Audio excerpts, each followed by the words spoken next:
দক্ষিণ কেরানীগঞ্জ এলাকার কাঁচা বাজার, এটি পাইকারি আড়ত।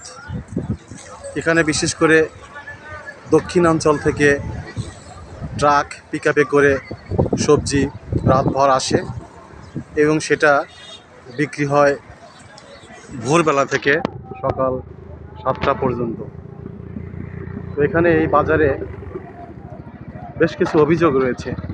সেটা হচ্ছে, সকালে যখন ক্রেতারা, বিশেষ করে যারা খুচরা বিক্রি করেন, তারা যখন এই পাইকারি মার্কেটে পণ্য ক্রয় করতে আসেন, তখন রাস্তায় ছিনতাইকারী ডাকাতি হয় তাদের টাকা পয়সা, এমন অভিযোগ রয়েছে এখানে।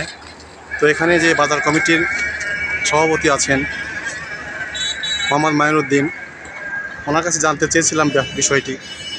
তিনি বলেছেন, হ্যাঁ, এরকম অভিযোগ আছে, আমরা এই বিষয়ে পদক্ষেপ নিতে থানাতে গিয়েছিলাম, কিন্তু কোনো লিখিত অভিযোগ দেয়নি। তবে আমরা থানা পুলিশের পক্ষ থেকে কোনো সহযোগিতা পাচ্ছি না। এ বিষয়ে সাংবাদিকদের হস্তক্ষেপ কামনা করেছেন তিনি।